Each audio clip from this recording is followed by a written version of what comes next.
I'm a city girl. Where do you live?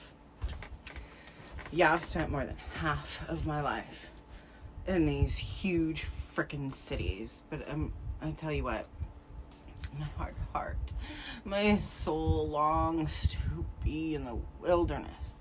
I want to see the stars without light pollution. I want to feel the earth beneath my feet. I want to ground myself with Mother Nature on the daily.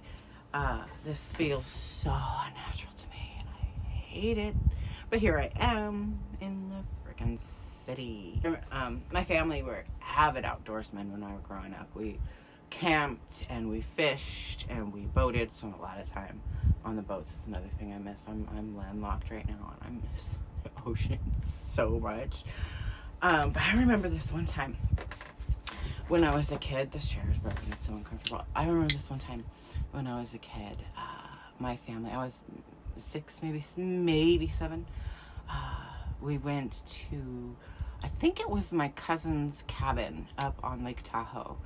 And oh my God, this cabin was not a cabin.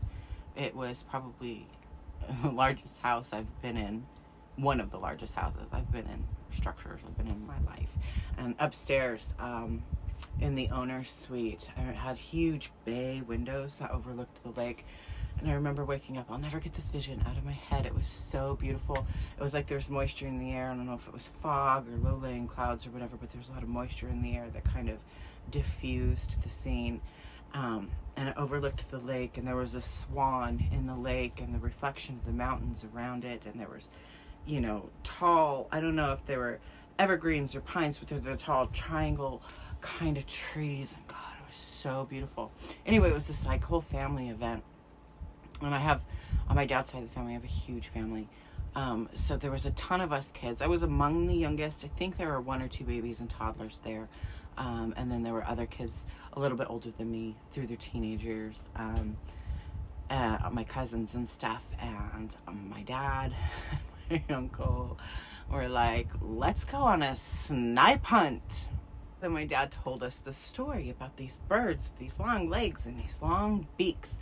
And they only ate M&Ms, and they only came out in the moonlight, and we had to go catch them, but we could only catch them in a paper bag. So we all had these paper bags, and we're running around in the woods looking for this tall ass bird. And my dad had one of those old-timey flashlights that you like wind up to get energy into it, and it made this noise, this type noise, right? And he was using that to make the sounds, and he'd be like, oh, there's one over there. And we went, me and my cousins, we went on this snipe hunt for literally hours, and it wasn't until we got back to the cabin and we were having our hot cocoa and our snacks around the fireplace that they told us what a snipe hunt is. Do you know what a snipe hunt is? I wonder what the history of a snipe hunt is. I hope it's not like icky or like have a really like nasty, icky, horrible background the way American history does. I'm gonna go look it up so you don't have to. Okay, I'm back. So the word snipe is a noun coming from the old English word snipe. And snipe hunts go back in North America to the 1840s. Where newcomers or outsiders would be sent on a fool's errand. Wild goose chase. Yeah. So I couldn't really find much more about the origin or why or where or how. But this prank has been going on for what is that, 140 years? Sweet. But what I did find was there's actually birds called snipes. Evidently, snipes are called snipes because they can fly up to 60 miles, 97 kilometers an hour, and you really need to be an excellent marksman to hunt one. They belong to the woodcock family, also known as the jacksnipe or the giant snipe. They live in moderate temperatures and moist, swampy, marshy, meadowy type areas. Yeah, that's a snipe. People actually hunt them.